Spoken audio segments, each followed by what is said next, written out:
Hello everyone. आज हम start कर रहे हैं आपकी क्लास 8th की हिंदी की वर्कशीट नंबर 19। डेट है आपकी 1 दिसंबर 2020।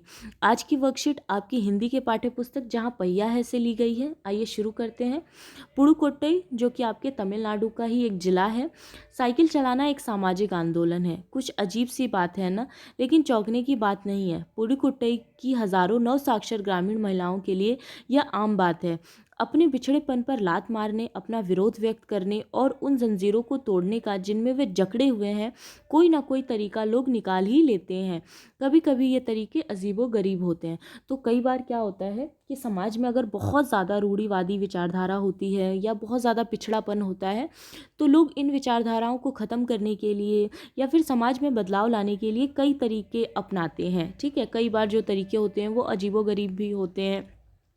ये लोग ज़्यादा से ज़्यादा सामाजिक आंदोलन करने की कोशिश करते हैं। उसी तरह पुडुकोट्टई वहाँ की जो महिलाएं थी, उन्होंने अपने सामाजिक आंदोलन की शुरुआत साइकिल से की थी। ठीक है, भारत के सर्वाधिक गरीब जिलों में से एक पुडुकोट्टई पिछले दिनों यहाँ की ग्रामीण महिलाओं ने अपनी स्वाधीनता, आज़ादी और गतिशीलता को अभिव्यक्त करने के प्रतीक के रूप में साइकिल को चुना। तो वहाँ की महिलाओं ने, पुडुकोट्टई की महिलाओं ने अपनी स्वाधीनता को, अपनी आज़ादी को, अपनी गतिशीलता को, अपनी आत्मनिर्भरता को अभिव्यक्त करने के लिए साइकिल को चुना था। उनमें से अधिकांश नवसाक्षर, नवसाक्षर का मतलब होता है जिन्होंने नया नया पढ़ना शुरू किया होता है। अगर हम 10 वर्ष से कम उम्र की लड़कियों को अलग कर दें तो इसका अर्थ यह होगा कि यहाँ ग्रामीण महिलाओं के 1/4 हिस्से ने, यानी ज़्यादातर जो वहाँ का हिस्सा था, अगर 10 साल से कम लड़कियों को हटा दिया जाए तो साइकिल चलाना सीख लिया है। और इन महिलाओं में से 70,000 से भी अधिक महिलाओं ने प्रदर्शन एवं प्रतियोगिता जैसे सार्वजनिक कार्यक्रमों में बड़े गर्व के साथ अपने नए कौशल का प्रदर्शन किया।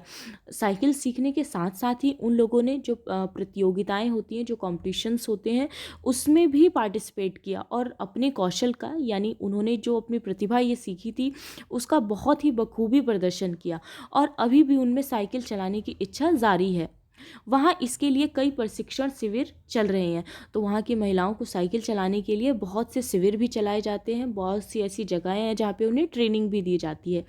ग्रामीण पुडुकोट्टई के मुख्य इलाकों में अत्यंत रूढ़िवादी पृष्ठभूमि से आई युवा मुस्लिम लड़कियाँ सड़कों पर अपनी साइकिल पर जाती हुई दिखाई देती हैं। तो बहुत ज़्यादा रूढ़िवादी बैकग्राउंड से भी आई जो मुस्लिम महिलाएं हैं, जो मुस्लिम लड़कियां हैं, वो भी अपनी साइकिल से जाती हैं और अपनी आत्मनिर्भरता को, अपनी स्वाधीनता को और अपनी आज़ादी को जीती हैं कहीं ना कहीं। जमील बीवी नामक एक युवती ने जिसने साइकिल चलाना शुरू किया है, मुझसे कहा यहाँ पर लेखक के लिए इस्तेमाल किया गया है कि यह मेरा अधिकार है। तो जो जमील बीवी हैं वो कहती हैं कि ये मेरा अधिकार है साइकिल चलाना। अब हम कहीं भी जा सकते हैं। वो कहती हैं कि अब हम कहीं भी जा सकते हैं, हमें कहीं भी आने जाने के लिए किसी पर निर्भर नहीं रहना पड़ता। अब हमें बस का इंतज़ार नहीं करना पड़ता। मुझे पता है कि जब मैंने साइकिल चलाना शुरू किया तो लोग फफ्तियाँ कसते थे। फफ्तियाँ कसने का मतलब होता है जब लोग चुभने वाली बातें बोलते हैं, जब लोग ऐसी बातें बोलते हैं जो आपको बहुत बुरी लगती हैं। तो वो कहती हैं कि जब मैंने साइकिल चलाना शुरू किया था तो लोग मेरे पे बहुत ज़्यादा फफ्तियाँ कसते थे, लेकिन मैंने उस पर ध्यान नहीं दिया। वो उस पर ध्यान नहीं देती हैं और उनका जो मतलब वो अपनी आज़ादी को जीती हैं। ठीक है, तो इसमें वो बताती हैं कि किस तरह अब वो आत्मनिर्भर हैं, वो किसी पर निर्भर नहीं है, वो आज़ाद हैं। अपनी स्वाधीनता को दर्शाने के लिए, अपनी स्वाधीनता के लिए, अपनी आज़ादी के लिए उन्होंने साइकिल चलाना शुरू किया था। हालांकि इसमें उनको बहुत सी प्रॉब्लम को भी फेस करना पड़ा, लोगों की फफ्तियाँ सुननी पड़ी, लेकिन उन्होंने उस पर ध्यान नहीं दिया। ठीक है, उसके बाद आपके शब्दार्थ दिए गए हैं। सबसे फर्स्ट है आपका सर्वाधिक। सर्वाधिक का मतलब होता है सबसे अधिक, यानी कि सबसे ज़्यादा। नवसाक्षर जो कि नए नए पढ़े लिखे होते, पढ़ना स्टार्ट करते हैं जो लोग। रूढ़िवादी, पुरानी सोच रखने वाले, जो लोग बहुत पुरानी सोच रखते हैं उन्हें हम रूढ़िवादी कहते हैं। अधिकार का मतलब होता है हक। और फफ्तियाँ कसने का मतलब होता है जब लोग आपको चुभने वाली बातें बोलते हैं। ठीक है, उसके बाद आपकी क्वेश्चन आंसर दिए गए हैं, एक एक करके उसे देखते हैं। फर्स्ट क्वेश्चन है आपका, आपके विचार से सामाजिक आंदोलन किसे कहेंगे? तो जब समाज के लोग समाज में फैली रूढ़िवादी प्रथाओं और समस्याओं का विरोध करते हैं तथा समाज में बदलाव लाने के लिए एक साथ खड़े हो जाते हैं तो उसे सामाजिक आंदोलन कहते हैं। तो जब समाज में बहुत सी रूढ़िवादी प्रथाएं हों, बहुत सी समस्याएं हों, ठीक है, तो ऐसे में समाज को बदलने के लिए जब लोग एक साथ खड़े हो जाते हैं, विरोध करते हैं, तो इसे हम सामाजिक आंदोलन कहते हैं। हालांकि सामाजिक आंदोलन आंदोलन का जो तरीका होता है वो अलग अलग व्यक्ति का अलग अलग हो सकता है। ठीक है। सेकंड क्वेश्चन है आपका, उन जंजीरों को तोड़ने का जिनमें जकड़े हुए हैं कोई ना कोई तरीका लोग निकाल ही लेते हैं। आपके विचार से लेखक जंजीरों द्वारा किन समस्याओं की ओर इशारा करता है?